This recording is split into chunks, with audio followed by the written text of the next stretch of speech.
pledge allegiance to the flag of the United States of America and to the republic for which it stands, one nation, under God, indivisible, with liberty and justice for all.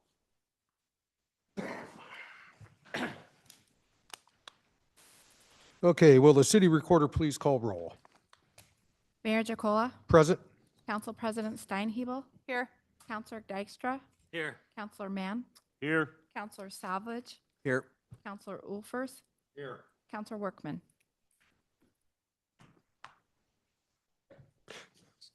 Alrighty, next up is a consent calendar. Following items are considered routine and will be enacted by one motion. Thank you.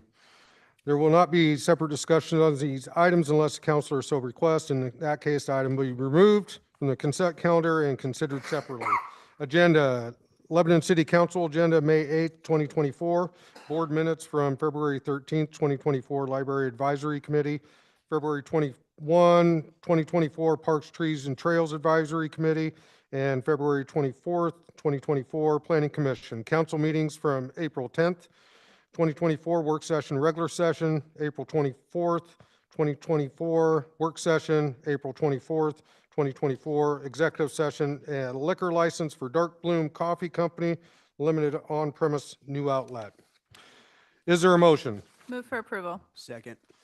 Motion's been made to approve. It's been seconded. All in favor? Aye. Aye. All opposed? Motion passes.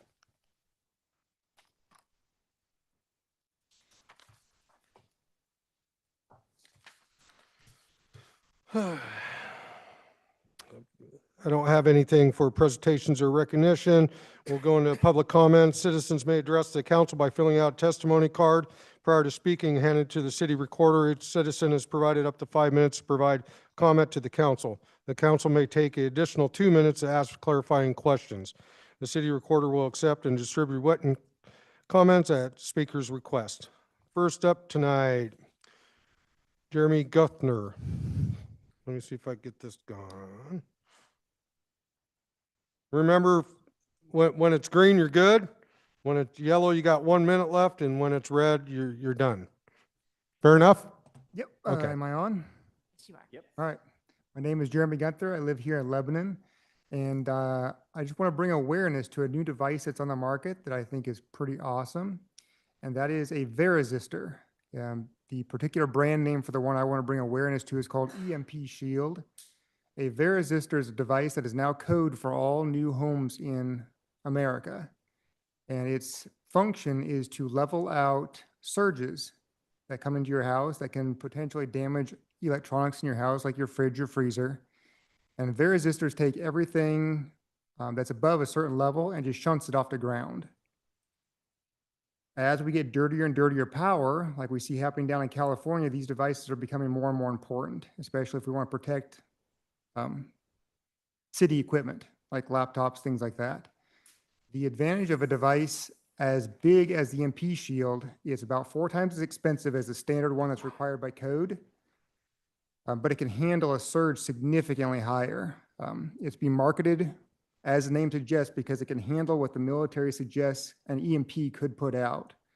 So should we ever get an attack on this nation through an EMP, this device would protect you up to that level. Now, more standardly, it would protect against lightning strikes, dirty power, any kind of surge that's going to come into your house. So I would encourage the council to think about these devices as we're upgrading various buildings around town, to look at potentially upgrading to the max of this device, that we're future-proofed and we can handle anything that comes at us. That's it. Thank you. Is there any questions from council? Could you say that again, what the name of it was? The brand name is called EMP Shield. It's a model of Verisistor. Okay, thank you. Thank you. Next up is Jason Kristen.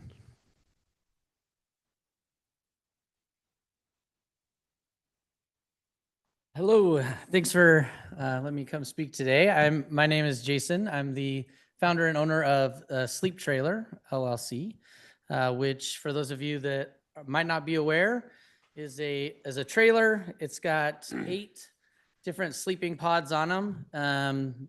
about 4 feet 8 inches wide, 4 feet tall, and 8 feet long. And it's designed to be an emergency and mobile shelter to give people a safe place to sleep at night.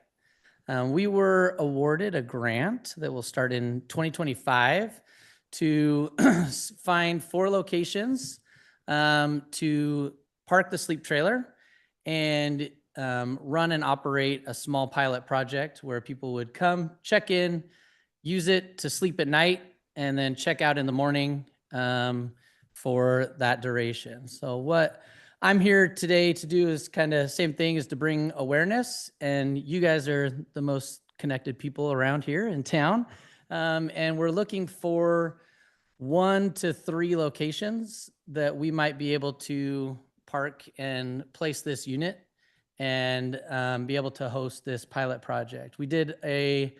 Some of you may or may not be aware, we did a mini pilot project about a year ago. And it was very successful right here in Lebanon, and we're very, very grateful for that. That really made this opportunity available for us for this coming year. So I'm very, very grateful for you guys. And it was awesome. It was a great experience. Many of the individuals came in, and one of the comments that we got the most was just the amount of sleep that they were able to get, right? And so my regular day job, I work as a behavior specialist with people with intellectual and developmental disabilities. And so one of the things that was important to me is safety and security, because I feel that when we have that safety and security, we're able to then make more rational and reasonable decisions for the future, for our lives. And so even in just this mini pilot project, we were able to see just that. People that came in, they were able to get sleep. The next days, they were able to get out, find gig work, and take next steps, things that they had been putting off for a long time because they knew they had a safe place to sleep that night. And so this is a really cool opportunity, and I'm really excited. But I'm just missing that one piece, which is a corner parking lot somewhere to park and place it and plug it in so that we can run this pilot project. Not a long-term commitment. It's just 3 months, and then we move to the next city and location. And so, yeah. So do you already have the trailers, Yes. 4 of them? We have one trailer, and it's got 8 pods on it. So one trailer can provide 8 sleeping spaces. I misunderstood. I thought you were going to get 3 more trailers. One day, that would be the goal if we can. First, we got to finalize locations, and if that works out, then for one trailer. And just for those 1 to 3 months. Any other questions? No, I will comment. He set that up last year at our church over at First Christian Church. And my nonprofit ran the intake and outgo. We used it as an entry portal for people that fall through the cracks to get them into some of the services. And we were able to get 2 of the people that stayed there into housing eventually. So it's a good first step. And we didn't have any problems. Now, I had one problem, but I took care of it.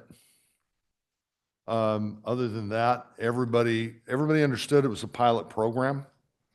And they were on their best behavior. We had a porta potty hand washing station there, which I'm very thankful the city provided, and dumped garbage every day. It was kept clean. Yep. No muss, no fuss. And Crossroads is working with him on this grant, and we'll still be running the intake and checkout and use it again as an entry for some of the folks to get them into the system so we can move them off the street. They were able to, some of them were able to get out and get some work and get stabilized because of the sleep that they had.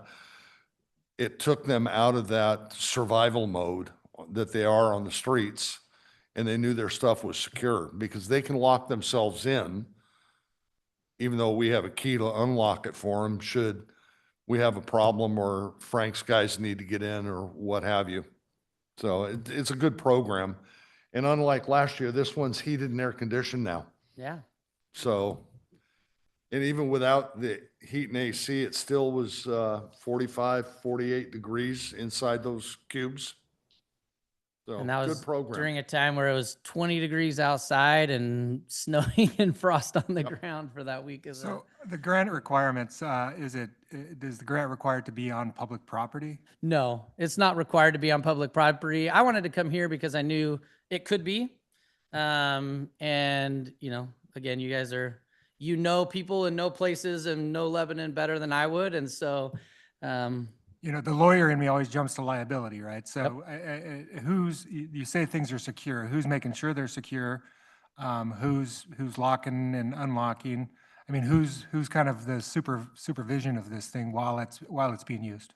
yeah, so that's the partnership with Crossroads Communities. They do the checking in, checking out for our mini pilot project. We also coordinated with the police department, who did several drive-bys at night. We had video surveillance as well, and Yeah. other.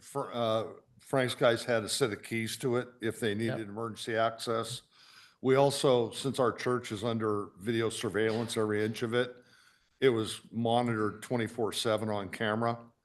And we got a rider on our church's insurance to extend out for the 1 week we ran it.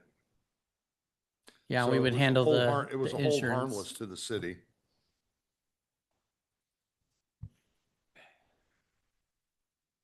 All righty. Is there any other questions or comments? All righty. Thank you. All right, thank you for your time. Next up is Lebanon Downtown Association, Shelley Jackala.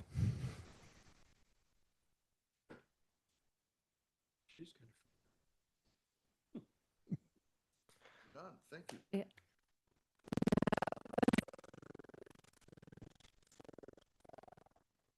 Hi.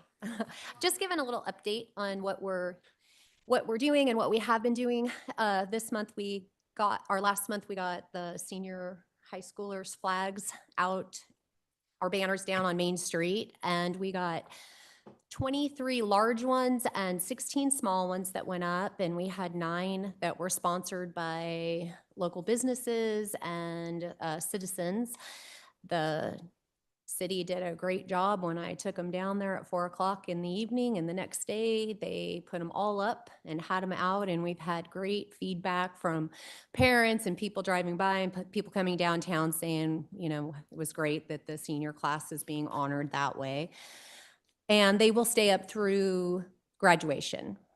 And then next weekend, we're doing our downtown cleanup day, and we're getting pressure washers and people to come and pick up trash and pressure wash the sidewalks, the buildings. And Jason told me today that we can get bark dust down there if we need it to put on anything. So I've been walking around trying to find places that need bark dust.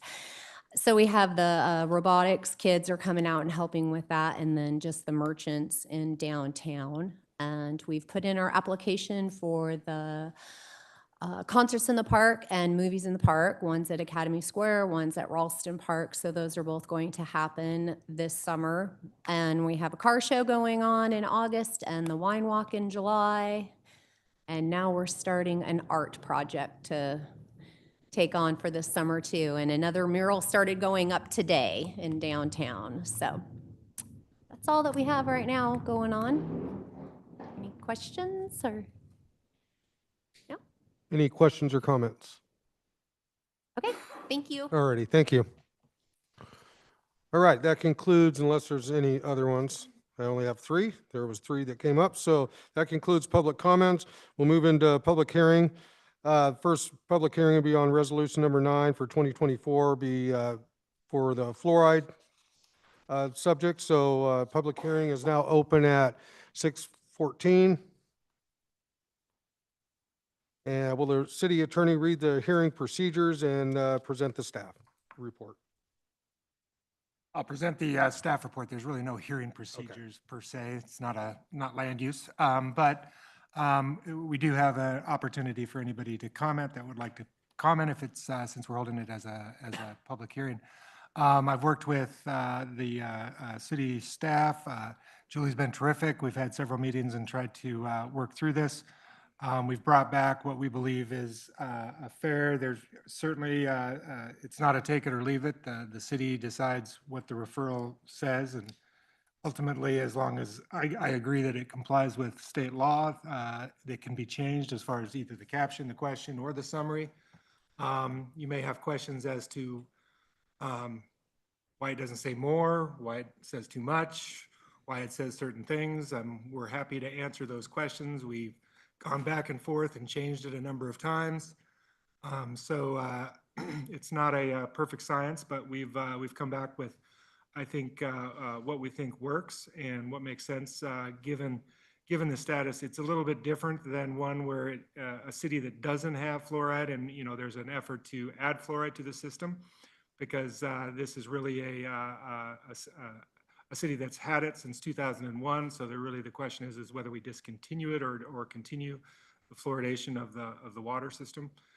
We've had some changes as I actually dove into some of the terminology and tried to figure out if I was using some of the terms right, which I wasn't. So we had to change that a little bit. Learned that fluoridation is more of a definition of a concept. When you actually get into the compounds and fluoride and all this other stuff, it's very technical. So the appropriate term was the fluoridation, which can be a generic term for the entire process, which some processes use different compounds to achieve the same purpose and goal. So if we wanted to bring this back to council, to have the council look at it, make any changes or approve it, and then the next step would be I will officially walk it over on a golden plate to Julie as the delivery, and that will start the appeal process where we'll publish it, put it out there, and start the appeal process for any registered voter in Lebanon could file an objection or an appeal of the ballot title itself or the question, at which point we would then address that. There's procedures to address that. With that, I don't know if, I know Julie's been dying to talk and explain and correct anything that I said that was mistaken, or you don't have to say anything. It's up to you. I don't have anything to add. All right. So if there's any questions or comments? Nope. I only had one question. I noticed that we did a lot of history on this one, and then I was kind of comparing it to the one that comes up later with the psilocybin, and we didn't include any history really on that. Was there a reason we included the history in one and not the other? What's the history in psilocybin? Just, like there was a vote. We didn't, like that we initially decided to do it one way and then. Really, it's trying to explain the fact that why we already have fluoridation. Because I think there's more of with psilocybin, it's newer, and it's basically that's the beginning of the process, other than, we had to do the moratorium. There was no more thinking to it than that, other than I wanted to make sure that the voters understood that it had been reviewed and voted on a number of times after public hearings, but at any time and at any point, and given right from the start, it could have been referred or had been subject to a vote by the people if there was a reason to do that. But it was kind of more of a background of the fact that we've had it since 2001, so let's explain why we've had it since 2001. Okay. I rest. I'm done. Any other questions or comments? You rest your case? What was the case? There's no other questions from the council for staff. Does anybody else in the audience like to speak on this matter? All righty, the public hearing is hereby closed at 6:19. All further discussion will be limited to council and staff at this time. Is there any discussion? Actually, I forgot. I wanted to say one thing, and I had mentioned this before the meeting to a couple people. Like I said, we went through a lot of changes to this. One of the things that I was reading it again today, and I wasn't sure I liked was, or that was necessary, was including like the vote counts on the earlier votes. I didn't know if that was necessary or, I But guess. would it also be necessary to put that there's an active ballot, or that there's a petition for this still active with the Secretary of State's office if we're going to include all this history? Because I know it is still active. I looked up something unrelated the other day and I found it there. I would say no. And I Because can it's not an ex- action of council. Well, right, and it's not an action of council, and there's nothing to act on. There's nothing there as far as other than a title, and they could get signatures to put it on, right? Sure, I was just including Trying the to full figure out- history, I guess, of fluoridation, that's also probably a piece of it.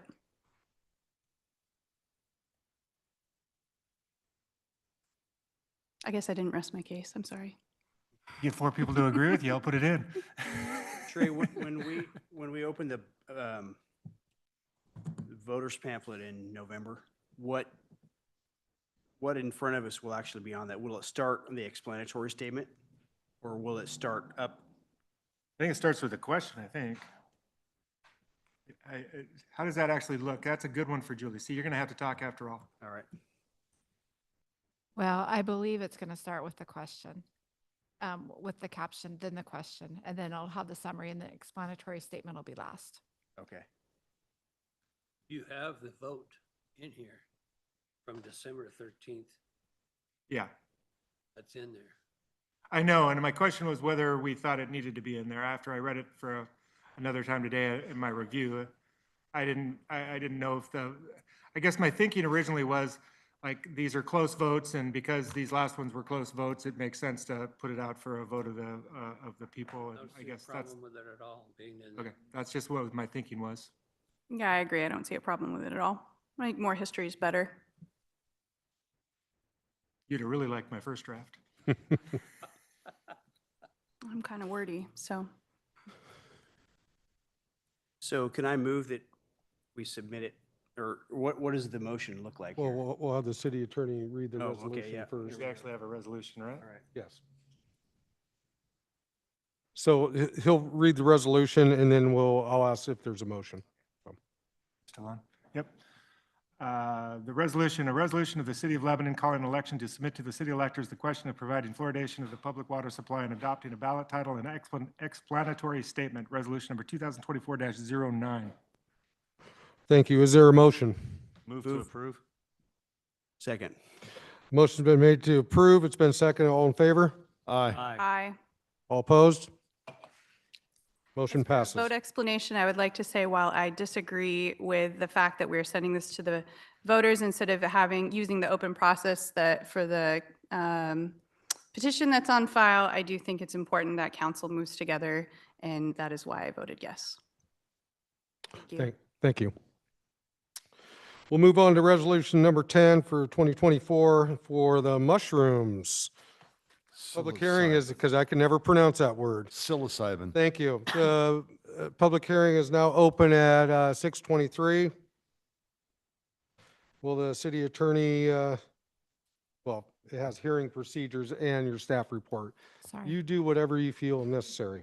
I will do the staff report. This took less time and less revisions because we stole this, there's a lot of cities doing this around the state, so a lot of this was stolen from the League of, I think it was the League of Oregon Cities model resolution, then formatted for substantially, just not substantially, but just formatted for Lebanon. And so this is kind of the recommendation and very similar to what other cities around the state are using. Same process, same idea as the other referral. And if you have any questions, I'd be happy to try to answer them or pass them on to Julie. Or Kelly, she's worked on this. For one too. consistency's sake, should this also have the vote and history information in it? As they're going to both be on the same ballot in November? Well, I guess, what did we voted, we just, on this, we voted, so the history would be, I guess, the initial vote to do the moratorium, and then the vote to put it on the ballot to, Mhm. yeah, it could. I understand your point, I do. And again, certainly that wasn't part of the model. And I think that the only reason it was added in the one for fluoride is just, I think that is more unique in the history as it relates to having that many council actions and different discussions and stuff. So I would say there's nothing wrong with putting it in there, but I don't think it adds anything in this case. I would like it to be consistent personally. If nobody agrees with me, then that's fine. But I do think, because they're going to be next to each other in the ballot, it's nice to have the full history of both of them, as we did with fluoride, even if it's not as controversial and the votes weren't split or anything. So, The only thing we voted on was the moratorium, right? correct. Well, no, we referred it to the voters And then back you- in, yeah, we did, referred it to the voters. in 20. See that? No, it's not in there, and that's what she's saying, is that if we're doing it for the, if we're putting the votes in for the fluoride, why wouldn't we put the votes as well in on this one? And it's an easy change, I have no problem making it if the council directs us to do so. Yeah, I'm fine with that. I'm trying to find like the last measure that we just went over. At the end of it, it said a yes vote means this and no vote means this. And I'm looking for that in this, and am I looking in the wrong spot? I'm not seeing it, but Is I'm, that the last paragraph of the summary? Doesn't that do it? It does not. It says approval of the Oh, wait, measure would there it prohibit is. the establishment. it does, it just, Oh. it's not quite as, It's not as Blank. prominent. I would love for them to look very similar See, so the with state- see, the with state how it is doesn't for write the, as clear as we do, I guess. Jeremy, that's a really good point. With the yes vote, what it means, and a no vote, what it means. yeah, because the last one that you guys crafted was very clear at the very end. A yes vote means this and a no vote means that. And this doesn't go quite that far. Yeah, it's not explained as well in there. Mm-hmm. Again, that's probably a good point, and we can make that change.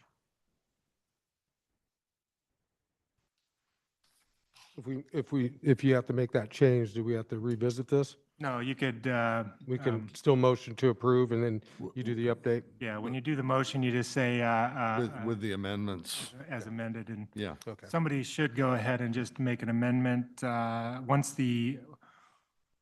Once I read the resolution, somebody can move move it, and then we can, let's see, I'm trying to figure out if we can amend it.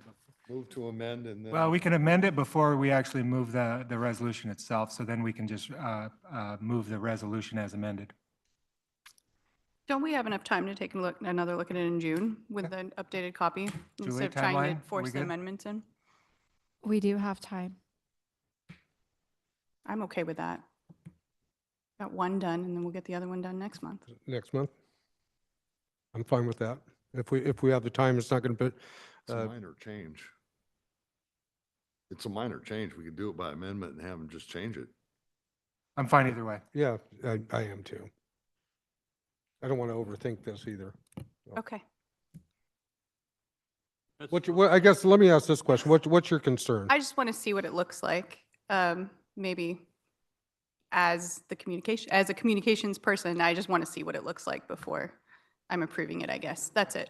I'm okay. I don't think we're going to I'm have the okay either exact way. Yeah, verbiage I am like too, here. either way. So if it makes you, if it gives you, It does, because we are Okay. referring this to the voters, and we're not going to take a final look at it before we direct staff to make the changes. So Trey, do you need a motion to amend, or can you just do that and bring it back? We can bring it back as the resolution that will be before you. The next meeting will simply have the changes that Okay. were brought about by today's discussion. Sounds Sounds good. good. Sounds good. Thank you. so do I even need to ask for We can public s- comment? If there's anybody here, we should. Is there anybody that would like to speak on this matter?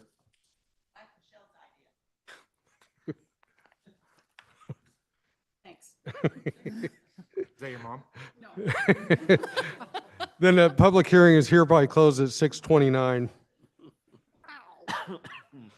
Council and staff, I think we made our decision that we're going to bring it back this next month. Yep. So there's no point in reading the resolution or do we need a motion? Could make a motion to table until the next meeting.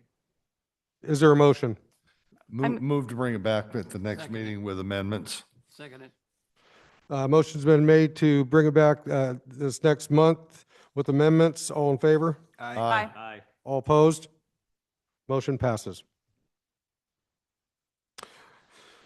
Okay, next hearing is ordinance bill 2024-04. Public hearing is now open at 6:30. City attorney, again, read the hearing procedures or, read the hearing procedures. So again, this is not necessarily a quasi-judicial procedure. This is a legislative, because it's not, doesn't specifically relate to any one piece of property or select pieces of property. So the public hearing process is, I don't have to go through the long list of requirements from Oregon statutes. But it does require hearings so that members of the public can testify and make their comments heard if they want. All righty, do any counselors wish to declare ex parte contact, conflict, or bias? Is there anybody in the audience that objects to the notice that was sent in this case or to the jurisdiction of this body to hear and consider this case?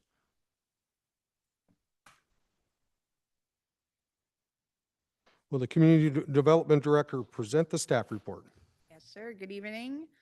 So before you tonight is a proposed amendment to our comprehensive plan to amend our transportation system plan. The transportation system plan is a long-range planning document that does an overall 20-year horizon of our anticipated growth. It is on. Is that better? Yeah, it's better. Okay, sorry.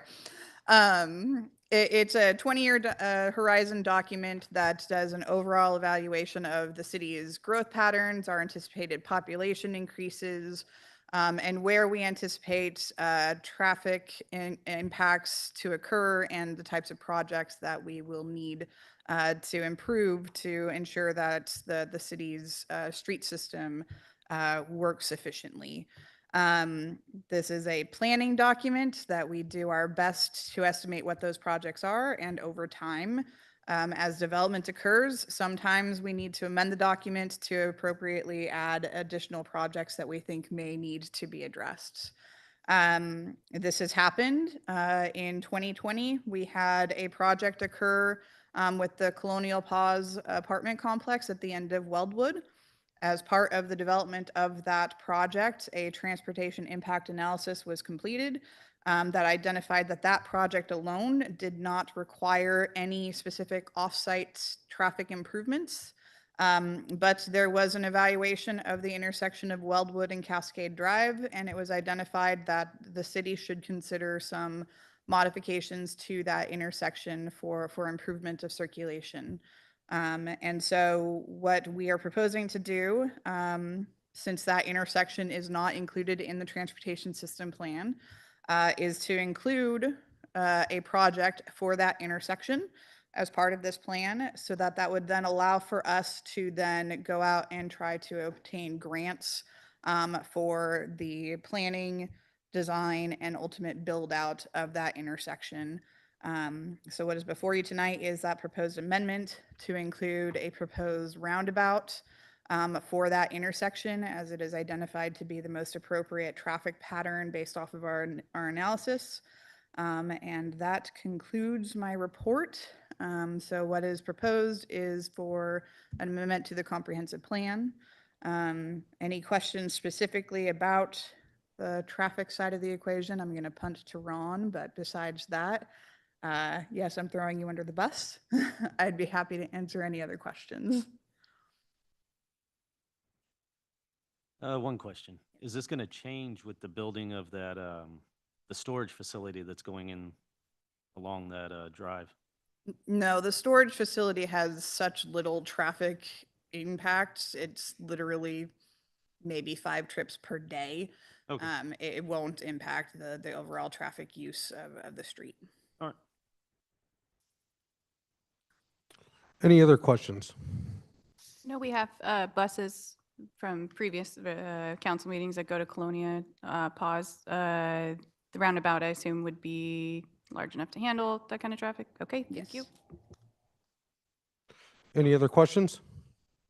$4 million for a roundabout? I do have notes provided for me sometimes, but I don't believe there's an applicant. And so I'm just going to move down to, am I required for people to speak in favor or opposition? It's just open up the public hearing for anybody to speak on the matter. Yeah. Is there anybody in the public that would like to speak on this matter? No. Okay. So I will close this public hearing at 6:35. All further discussion will be limited to council and staff at this time. Will the city attorney please read the title of the ordinance?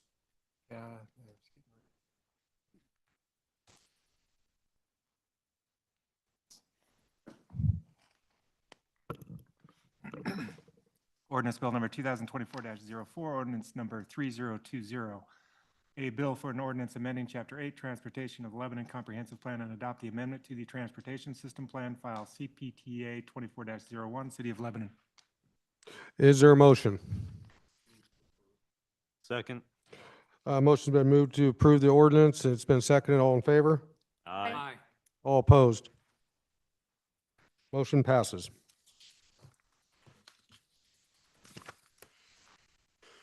Okay. Resolution number 11 for 2024, public hearing is now open at 6:36. Will the city attorney please read the hearing procedures? Are you required on this one? No. Okay. City manager, present staff report. That would, How about the community development director? Is it you again? that's me again. So during our budget presentations last week, 2 weeks ago, it's all running together a while ago. We had presented the fact that we are in the process of updating our contract with our contract building official. And as part of that, we evaluated our building fees, which have not been updated since 2015. And so over time, costs increase, inflation increase, the cost of business increases. And so as part of just general housekeeping and the overall contract negotiations, we are proposing to redo our building permit fees, which are before you tonight. As part of that, the fees, we took a look at comparable cities. It's important to note that we had our contract consulting company, Northwest Code Professionals, put together the fee proposal, which means that these are going to be consistent with all of their all of their cities that they contract with. So they also contract with Sweet Home. So once they move forward with this process with Sweet Home, we would be in line with Sweet Home's fees. And once, if these fees are adopted, we would be pretty much in line with what Lynn County's fees currently are. So we would be fairly consistent with fees within our general area. So it is recommended that City Council approve the adopted fees. We have also included as part of the fee schedule an automatic annual increase to the fee based off of the consumer price index increases to make sure that we are keeping in line with the overall increase of inflation and the cost of doing business so that we don't have multiple year gaps and have to do large jumps year over year. So that is my report. I'd be happy to answer any questions. I'm going to try and summarize this just so the average person out there understands the process. And you can correct me if I'm wrong, but we don't have our own building inspector. So we hire that out. We hire a company to do our building inspections. Their charges are going up on this new contract. They're charging us more now. We're increasing our fees for permits and building fees to be able to cover that difference, correct? Is that a pretty good explanation? It's to cover that difference and then to cover the support staff that we have on staff where their salaries have increased year over year, to cover the support equipment that we have and the cost of replacing that equipment that increases year over year. But yes, it's their costs are increasing, and so we need to increase our costs to cover their fees. Okay. I just wanted to be clear, we're not just increasing fees for the fun of it, that it's actually, we're having to pay here and we're having to raise our fees to meet that cost. Yeah, we're not allowed as a city in general. We are a nonprofit organization. So we are not allowed to just charge fees for the sake of charging fees. We charge fees for the cost of service. And so the fees are meant to cover the cost of service and not to make money off of it. So we're simply trying to cover the costs to maintain the service that we're providing. Thank you. Any other questions? All righty. Is there anybody in the audience that would like to speak regarding this matter? So the public hearing is hereby closed at 6:41. All further discussion be limited to council and staff. Is there any more discussion on this? Okay. Will City Attorney please read the title of the resolution? Excuse me. Resolution number 2024-11, resolution to amend fees and charges for administration and enforcement of the building code program. Is there a motion? Move for approval. Second. Motion's been moved to approve. It's been seconded. All in favor? Aye. All opposed? Motion passes. That concludes our public hearings. We'll move into regular session. First up tonight is Enterprise Fleet Purchase Agreement. Finance Director, will you please give your staff report?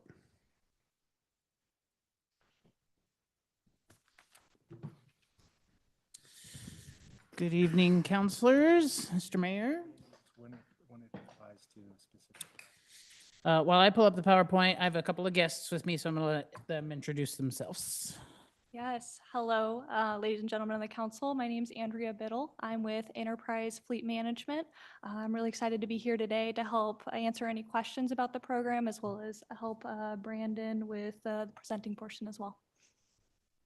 Hello, my name is Kyle Odell. I'm the area sales manager for our fleet office in Oregon, and I'm here to help with any questions as well. Darn, I didn't take enough time. Okay, so I had a PowerPoint, but we're gonna wing this because it's not playing nice. So let me see if this is gonna work real quick.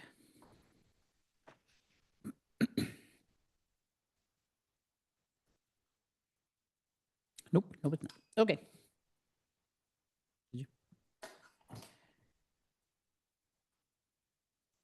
Okay, my apologies. 1 second. When your computer goes off the deep end and they have to redo it, then you have to set everything else up again and it doesn't do what you want.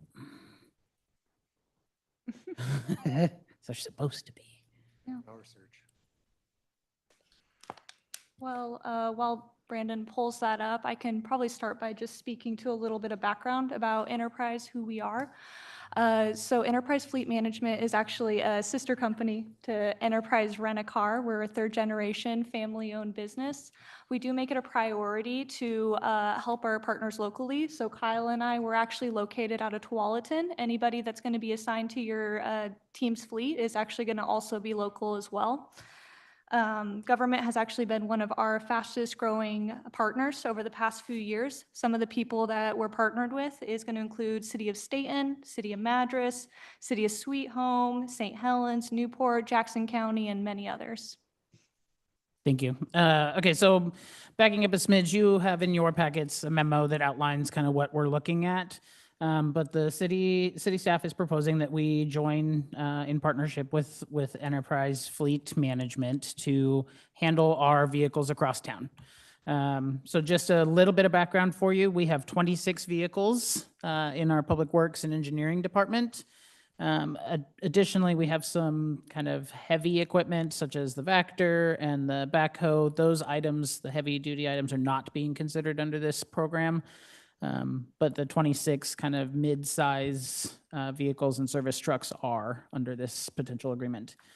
We have one vehicle in IT that they kind of use to run around and drop off equipment with. 15 vehicles in the police department, which for the purpose of this conversation are also not being considered, although I'll touch on that in a little bit. And then we also certainly have Lynx that has buses, which will be outside of this program as well. Enterprise really focuses on kind of that mid-size and below vehicle level versus kind of that heavy-duty equipment that is so specialized, and we'll kind of talk about why that is shortly. Of those vehicles that we have today, we've got 11 of them that predate an anti-lock brake system. 20 of them also predate electronic stability control, and we have 26 vehicles, so I think it's pretty much, it's a majority in Public Works that predate the standardization of backup cameras. All of these are safety features that certainly go towards helping make sure that we are safe with our vehicles, as well as providing some safety and efficiency for the community. Andrea kind of ran through an overview of the company and the program, and also kind of gave you a quick list of the other organizations that are utilizing fleet services. Certainly the local ones for us, being Lynn County and the City of Sweet Home, both use this program and have seen decent results out of it. What I really want to talk about with this program is the timeline. With vehicles, there is a significant amount of staff time involved with finding, procuring, licensing, outfitting, eventually down the road, selling and offloading that vehicle through an auction. There's a significant amount of staff time that goes into all of these different functions. So how this would work under this agreement is Enterprise would order a vehicle based on interactions annually with city staff. What is it that fits kind of the mold to cycle out? Either ones that are 10 plus years old, sometimes that we have on hand currently, or things that a market analysis yields would be the best to offload and sell on the market, that then goes back into our program to purchase new ones. But they handle all of the actual ordering through the major automobile manufacturers. Those vehicles are then delivered to Enterprise, and then who sends them out for outfitting, again, eliminating the necessity for staff to kind of coordinate these functions. The vehicle's delivered to the city with all of the necessary licensing and equipment taken care of. Annually, we do that market analysis I talked about and discuss what we need as a city for our fleet. That can include adding additional vehicles beyond what we currently have, if that is a necessity. Enterprise orders those replacement vehicles. Again, you can kind of see we're starting this cycle over again. Delivers those replacements once they've handled all the other items, and picks up the vehicles for sale. And I can't understate how helpful that piece would be to the city, because we went through it recently, where the city has to sell all of our either existing vehicles or asset items through an auction. That's a lot of time, organization, cost on the part of the city. This agreement would see us hand that vehicle off to Enterprise and be done with our part, saving a lot of staff time to focus on other projects across the city, freeing up staff to address other critical needs, and saving us a lot of money in the long run. The sale of that vehicle, then those proceeds go towards the lease of our new ones, or if we don't have enough to put in, then would come back to the city as far as proceeds. So it's like a well-oiled machine as this process kicks off. Some of the benefits of the program for us: we would shorten our life cycle of our current vehicles from 10 years down to an average probably of about 2 years. The benefit here is you see reduced fuel costs, because newer vehicles certainly have better fuel economies. You'll see lower maintenance costs out of those vehicles, and then less depreciation on those vehicles as well. The estimated savings to the city, and this is a conservative estimate, is $700,000 over the next 10 years. And that's really why we decided to bring this program forward for you all to review and potentially approve, is we felt that that savings amount, especially given the conversations we've had as a group, really solidifies that we are doing everything we can to make our operations better, operate more efficiently, and free up staff time.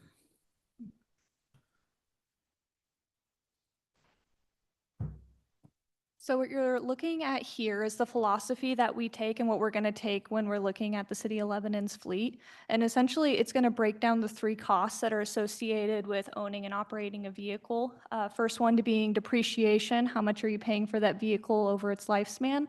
As well as the operating expenses, fuel, and maintenance, with the idea being the longer that you hold on to the vehicle, the more that it's going to end up costing you. So where enterprise really helps out is by essentially, would you be able to do one more? Yes. Finding this optimal replacement window. And what we found is that if you replace vehicles while they still have equity within the fleet, then you're able to use that equity to, first off, lower the three expenses on the left-hand side, but also fund future vehicles as well. And also, it helps reduce risk. We wanted to provide you with a case study. So we are going to look at, for this, the city of San Marcos. This is down in California. They have a fleet of about 90 vehicles. Half of those city vehicles were operating past their useful life, which, depending on the type of vehicle and what it's used for, you can estimate is probably about 8 to 12 years. And also depends on, city size and all that. But 8 to 10 years about average is the useful life for a vehicle. Over a 3-year period, the city replaced 90 of their vehicles, all of them. And Enterprise, what they called right-sized their fleet by 10% for better utilization. Overall, the fleet program experienced a 27% decrease in the overall costs. And as a result of the program, they will see a savings of $1.1 million over the next 5 years. I have 90 vehicles, so it'd be a little bit different for us. But the program is a program that has been proven to work. Enterprise, as you heard, they are in the car market, in the vehicle market. And so they have a lot of experience with this. They have a lot of experience with government organizations and managing their fleets. We do think that this would be a really good opportunity for us. Mm-hmm. And to speak to some of the current client results that we've had, what you're going to see here is the results that we've had for City of St. Helens. And so what this will break down is the vehicles that we acquired for them in 2019, what the vehicle type was, how many miles were driven on that vehicle, as well as the purchase price, and then what we sold it for when we recommended that it was time to sell, ultimately resulting in a very low depreciation for each of these vehicles. So specifically for a Dodge Durango Pursuit, they are partnered with police. It's only $382 per month. A Ram was only $29 a month, and then the Ranger was only $84 a month. So if you take that middle vehicle, the 2019 Ram, they held onto that vehicle for 3 years. Nope, 4 years. And so you're looking at an estimated cost for that vehicle of just above $1,000. From purchase to sale, they only spent approximately $1,000 on that car. Whereas, today you can purchase a vehicle at $30,000, $40,000, $50,000, depending on what you're purchasing, hold on to it until it has well exceeded its useful life, and then try to sell it on an auction market and potentially get some of that back, certainly, but nothing in the realm of only spending $1,000. That's the brief presentation that we have for you, but we're certainly available to answer any questions you might have or address any concerns. I have a question. You're buying these at the sale price, not the manufacturer's retail price, are they? It would be at the invoice price. So we utilize a cooperative purchasing agreement, Sourcewell. So that allows you guys to utilize that for due diligence, and that's what we purchase it through. You have listed up their sale price. The sale price is what when they offloaded the vehicle. So when St. Helens went to replace the vehicle, they sold that, for example, the truck I was talking about, they sold that truck in the open market for $26,500 to somebody who wanted a new truck. Okay, I don't want to be nosy, but how do you make your money? Yes, very common question. So it's going to be off of two things. First one, it will be our management fee, as well as the second one will be based off of interest. Basically, what you get for that is for us to manage the vehicles on your behalf, to come out to provide recommendations like this. And what all of our municipalities are finding is that even though you would be paying our fee, is that you're able to make up for it and still have a cost savings for the city. So when Brandon spoke about the savings that this would have, over 700,000, that is including the price or the cost of us. The interest piece is we would lease these vehicles. And so over time, we're going to, maybe we only end up paying 2 years of that lease potentially, because then the market says it's the best time to offload. Enterprise is actually buying the vehicle. Enterprise is handling that, yes. We are merely leasing that vehicle until it's time to sell it. We certainly could purchase them if we get to a point where it's still beneficial for us to hold on to it. And this is where the police vehicles come into consideration. Is there is so much equipment that goes into a police vehicle. Enterprise can help with police vehicles and that procurement, but because of the lights, the radios, the computers, the Cameras. ins and outs, the cameras. I mean, the list could go on, but there's so much stuff in that it doesn't make sense to take that vehicle and 2 years later, try to cycle it out. And so with a program like this, you're going to take a police vehicle, let Enterprise do the procurement, run it into the ground, and then offload it after that. Okay. So not counting police vehicles, we got 27 Yeah, that would be affected by this. yes. Most of which are beyond the 2-year. Yeah. So to get this going, are we going to replace all of our Flintstone era cars at once?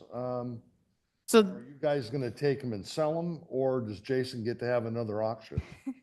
So that's certainly up for discussion. I think Why I'm discussing it. the part of the idea and part of this, the $700,000 figure assumes that we would take 15 of these vehicles right off the bat, cycle them out. Enterprise would handle the sale for us, so that Jason doesn't have to go run another auction. Because I know it was really his favorite, but I know he enjoys that. right. so. But anyways, the idea here being that Enterprise would be able to manage that for us. Okay, so the second question, I'm used to Enterprise as a rental company. Do they do the routine maintenance, or do we still do that? Good question. Under this program, the maintenance piece would be included. So Enterprise would handle some of that maintenance. We would still do things in-house with our mechanics, such as the oil changes, the wiper Okay, so replacements. that strikes the me as initial routine reviews. maintenance. Yes, so we'd do I was some, going to say, didn't we just hire a mechanic? I kind to of was handle thinking the stuff? same thing. yeah, so we would still handle a lot of the routine, easy maintenance stuff in-house and kind Is of. that something we need a mechanic for, to do oil changes and things like that? Well, you remember, you don't have police vehicles, you don't have any of our heavy equipment vehicles, you don't have the dial-a-bus links that are associated with that. So yeah, the mechanic's still going to be extremely busy. They don't work on our light-duty vehicles very often. I mean, occasionally they'll Okay, replace a light and whatnot. that's good to So, know. yeah. So part of this agreement, then at that point, we would take those, and Enterprise has agreements with various vendors for maintenance needs, tires, rotations, mechanical issues, whatever that may be. All of that would be covered under these agreements with these vehicles. Okay. Is this something that you see mostly with cities our size? Because you list cities here. Did you pick those because they're comparable to Lebanon, or that's kind of the pool of cities that go for this type of program? If that makes sense. Yeah, I would say that we help out with cities that have 20 vehicles or more. I did specifically choose these ones because I did want them to be within the same fleet size as what you guys are operating today. Okay. I was going to note that, excuse me, I wasn't able to review the contract previously, even though Brandon had sent it to me. But in reviewing it today, I had a couple of minor changes that we talked about beforehand that the representatives were willing to make. The two changes that we talked about were making it clear that Oregon law applies in enforcement and interpretation of the contract, and that venue, there was no venue provision in the contract, so I asked that we could have a venue provision in Oregon, which is required anyways for municipal contracts. And then, so that, it doesn't sound like that was a problem, and we'll make those changes prior to signing.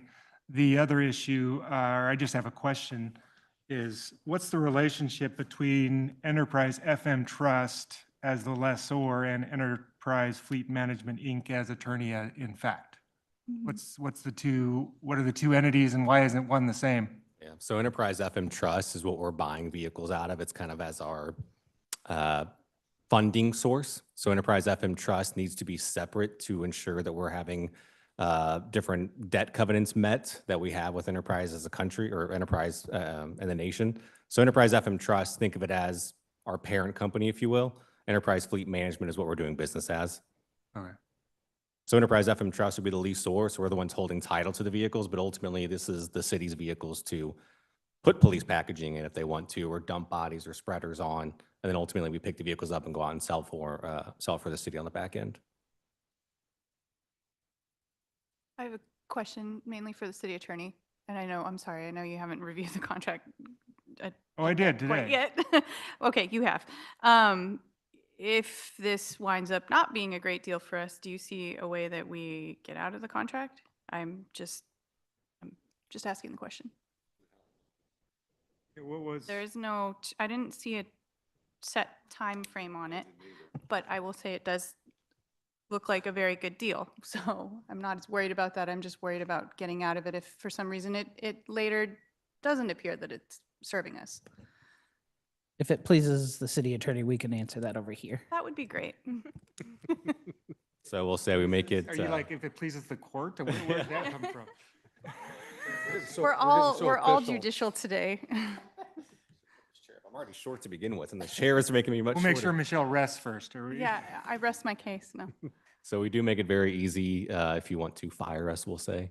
So ultimately what would happen in that case is if we got notification that you're ending the relationship with us, we can simply pick the vehicles up and go out and sell them at that time, or we could simply keep them in the fleet for a longer period of time and make sure that the equity is there. So maybe you fire us today, and in 2-3 years, we actually pick them up and sell them based on whenever you're ready for us to sell them. Ultimately, anytime we sell a vehicle for the city or any of our fleet clients, you're netting back the equity in the vehicle. And the reason why on that slide it looks so promising is ultimately governments have a very large buying power, and you just don't take advantage of it enough. You buy vehicles every 10 years when really you're getting $5,000-$6,000 off a vehicle when my construction company would get $500 off of a vehicle. So with your buying power and the Enterprise's selling power, we buy and sell the most vehicles in North America. We do a really good job with government municipalities because we're piggybacking off of those government incentives. We know when to replace a vehicle. That's what we're good at. And so that way we're replacing vehicles at the right time for government, and that's where our selling power comes in. And so that's where you see that accumulated depreciation only being $29, I think is what it was on that slide, which looks fantastic, but that isn't always going to be the case. We'll have consultants in the business that know what we're doing and provide financial recommendations, because ultimately it's a city's job to be fiscally responsible, and we want to make sure that we're being a fiscally responsible partner for you guys. So I think the other piece I would add to that is if we also did decide to bail out, then we would have the option to purchase those vehicles and complete those leases so that we would be able to retain them if that was our choice. So the leases don't prevent us from securing that vehicle in the long term. Okay. And I noticed there was a specific cancellation policy under the maintenance management and fleet rental agreement, but not necessarily under the first. If you look at the original agreement, or I guess it would be called the master agreement, be a general term, but it does say that the term, it can be terminated earlier in accordance with the terms of this agreement. But I guess along Michelle's point, I didn't see where specifically in that agreement it says it could be terminated. I did see in the second agreement where it just says on 30 days notice. So what you said makes sense, but if it's not in writing, it didn't happen for an Yeah. attorney. So the reason why it's left a little vague there is that each vehicle is going to look a little different in terms of the purchase price and then what it's worth. So if you were to buy a Ram 1500 today, maybe you purchase it for 30 grand. If you want to get rid of it in a year, it may be worth 25 or it may be worth 15. And so the reason why it's a little vague there is that each vehicle is going to have a little bit different of what's called like a lease schedule in terms of what do you owe, what is it worth? Because ultimately that's what comes down to when you replace a vehicle. You have to look at, okay, what is it worth in the market? What can we sell it for versus what do we owe? So the contract's going to be a little vague there just to ensure that there's no set clause in terms of we're going to charge you this to replace or get rid of your vehicle or fire us or terminate. Because ultimately it's just simply we're picking the vehicle up. We're advising you, we believe the vehicle is going to sell for X amount of dollars. Here's what you owe on it. So that way the city can make a financial decision. Do we terminate the lease and get rid of this vehicle based on what it's going to sell for and what we owe? Well, and that's what I was looking at is this really just one agreement, or is every time there's a vehicle involved, it's a separate lease agreement? Yeah, so you'll get an actual lease quote whenever we do finalize the orders for the city. The lease quote is simply going to be, here's what you're ordering. So if it's 15 vehicles, it's 15 quotes, and each individual vehicle will be on that quote.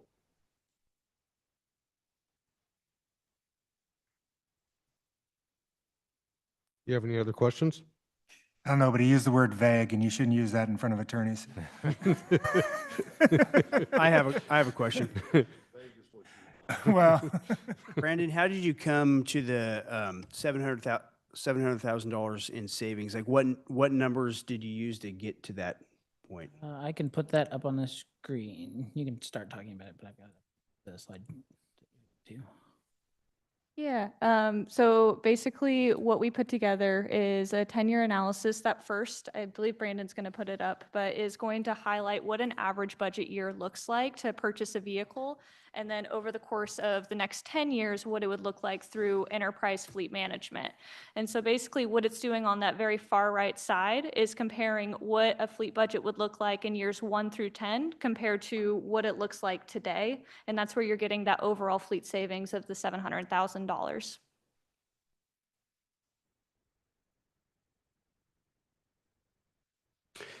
Does that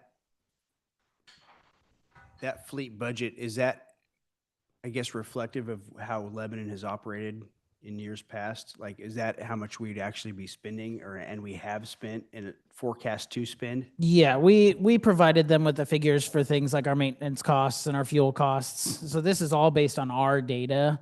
And then the purchase piece is based on, what we have budgeted in the past for vehicles.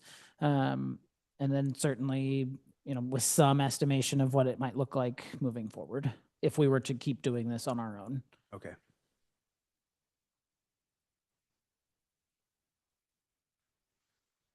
All righty, any other questions? Give you a second to soak all that chart in. It's a lot of numbers, I'm sorry.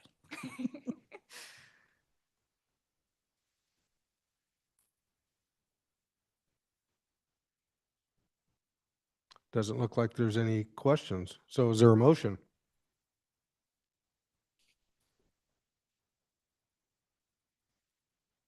I move to move forward with the lease agreement with Enterprise. Second. Motion's been made to move forward a purchase agreement through Enterprise. It's been seconded. All in favor? Aye. All opposed? Motion passes. Thank you. Thank you. Thank you so much. Next up is the transparency portal demonstration, which Brandon is giving. Yes, I'm just going to stay right here and slide into that. So throughout the budget process, we introduced you to ClearGov, our budget system that also produced a digital budget book. The other part of that system that we have access to is something called the transparency module. We wanted to present that to you tonight, and then we will roll this out on our website for the community to look into. But what this does is allow community members to essentially drop into our books, look at where we are at as far as expenditures to date, where we have been in the past. So I'm just going to quickly roll through the few tabs here that we have data on and some of the highlights, and then leave any time for questions at the end. The first part, when it loads, it drops into a demographic snapshot. This information comes from the American Community Survey. All the data sources are listed here unless we have entered any data ourselves. So for example, in the population count, we're grabbing that data from the Portland State Annual Population Survey and updating it here so that it is more current. So this 20,329 is based on Portland State's figures from 2023. You can then hop into kind of viewing additional demographic information, which gets you a lot of information about the city and its kind of composition, again, from that American Community Survey. Economic data, household information, the number of renters versus owners in Lebanon and the state average. There's just a lot of data and information at their fingertips. Kind of scrolling down the initial first page, we get into a financial overview. This can be by fund, or they can view all funds. And this right now is displaying data from 2025. And they have the option to kind of change that if they want to, and I'll show you where they can do that here in a little bit. Gives you some historical data as far as what we actually brought in. The darker colors, the green there is the actual revenue source, and the blue being the expenditures. Where we're at year to date, and then the 2025 column being what we have at least so far approved through the budget committee. Also gives folks information on what debt we have and the where that has been over time. I will hop over to revenues here. This is where you can get into more of the specifics really regarding fiscal year information. So you have the option. We loaded data into this system back to 2021. So that folks could kind of take a few years back and look at that information. Again, you can sort this by all funds or a specific fund. So say I wanted to take a look at the water utility. This is what we have budgeted in revenue for the 2025 fiscal year. Would match your budget book if you had that with you. But we can also hop back to 23 and see here's what we had budgeted and here's what we collected in that given fiscal year. So again, a lot of information at their fingertips. Information as far as what those revenue sources were, and then specifically drops into the different types. On the expenditure side, the first thing that'll pop up when they try to load the expenditure budget is a question about their home value. They don't have to put this in here. However, if someone were to take their assessed value, I will say, and I'm going to put in the $250,000 number and hit the show my contributions, what this system will do is then break down where each of their property tax dollars are going. So I'm going to specifically look at the general fund. And for example, this is how their contribution, their property tax dollars are then distributed across the city. It gives us the opportunity to provide some kind of notes as to what something might be. So somebody might look at this and see contingency. Why am I paying you $184 a year to provide a contingency? So we make sure that we drop in some notes to inform what that information or what that section might be for.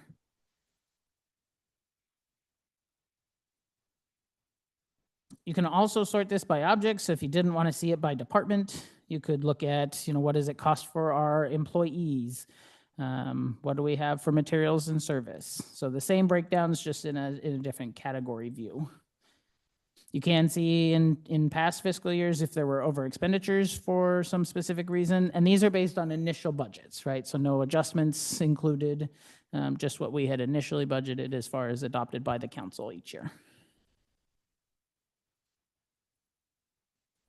We have the ability to put in project information. So this can be a tool for kind of getting out information about what future projects might look like, where those are going to be located, where the dollars are going to come from. This is a section that still needs to be built out, but does exist for us. And then lastly, you can dive again into the kind of additional information regarding debt information for us. One additional item that we're adding in the next probably 2 months is a digital checkbook. So all of our specific purchases will go into this website.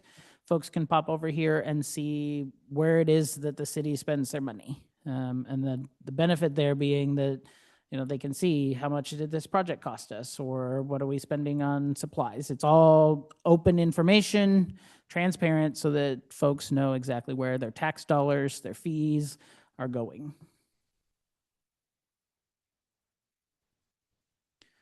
Questions? I don't have anything else to present on this one, but wanted to give you all a view of what's coming and give you a chance to inquire.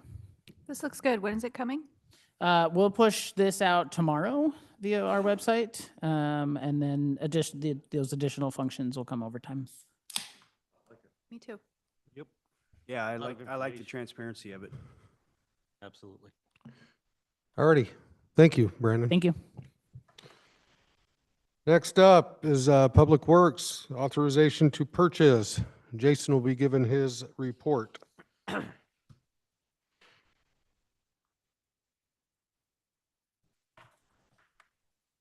Thank you, Mr. Mayor, members of council. I'm here before you today to talk about the 390 West Maple Street property that we've been negotiating to purchase. We have settled on a price. It's higher than we would have liked, but it was within what we were authorized to offer. If that's approved, that purchase is approved by council, I'm asking that Ron Whitlatch be able to sign all documents relating to the purchase and transfer of ownership of 390 West Maple. Purchase price is $110,000. You're gonna have to give back half the cookies. Just a reminder, is there any questions? No. Just a reminder, this does fit in the plan for Public Works, correct? Yes, we've had this property in our plan and saved money to purchase this property over the last 8-9 years. Okay. Remind me the fund it's coming from? From our equipment acquisition replacement fund, there's a line in there for, I don't remember what it's titled, but it's for this property purchase and other properties that may come up. Thank you. Welcome. Any other questions? Is there a motion? Move to approve the purchase. Second. Motion's been made to approve the purchase of the property. It's been seconded. All in favor? Aye. Aye. All opposed? Motion passes. Thank you. Thank you. Next up is departmental reports or city manager. Thank you, Mr. Mayor, City Council. The reports are in there. I won't go through those in too much detail unless you have questions. A couple of things that I do want to point out. One of the things in the administration report was lobbying efforts that we're going to undertake, and I think you've heard me talk about it at Budget Committee, where we're looking at bringing a consultant on. We are in process of signing a contract with Sean Tate, who will be helping us. He's going to do some training with council, training with staff in those efforts to, like the mayor alluded to tonight, to bring some of the value back to Lebanon if we can from our state and federal tax dollars. So see that coming. Along with that, we're working with the COG, Council of Oregon Governments. We have signed an IGA with them to start looking at grant opportunities. And we have a meeting with them next week. Specifically, this meeting's gonna look at wastewater grants and what's out there. Maybe work with the Governor's Regional Solutions Team and see what's out there and what's available to help offset some of the costs that we'll see in the future for the wastewater plant. So stay tuned for that. It's a way for us to have somebody actually look at the grants, reach out to people that know the grants, and actually write the grants for us. And so we think that that's going to be a benefit to us. June work session, we're still working through the 5-year projection stuff. You'll see some of that we're working through. So stay tuned for that. And all I've got left is to Yeah, I wrote it down. I have a note. Is there any questions on any of this? Okay, thanks. Thank you. Is there any items from council? I have a couple items. First off, the judge evaluation today went great. Wanted to recognize his hard work and then also recognize the staff that they do a very difficult job down there. It's not like people are coming in to buy cookies when they go in front of his bench. So they do a great job down there, and wanted to make sure that we recognize their hard work. So, the other thing I wanted to mention was at Ralston Park, I noticed that the Rose Garden down there, they put up a new sign. Did anybody notice that, or is it just me? They put up a new sign. It's beautiful. Looks great.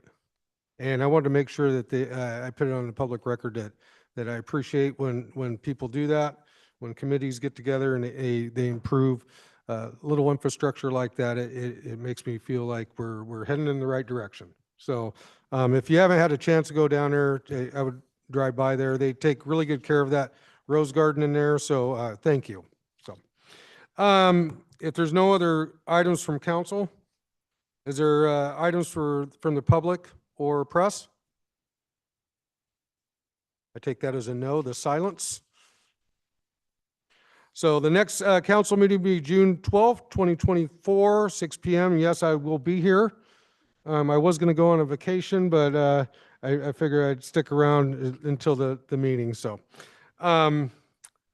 if there's nothing else from council,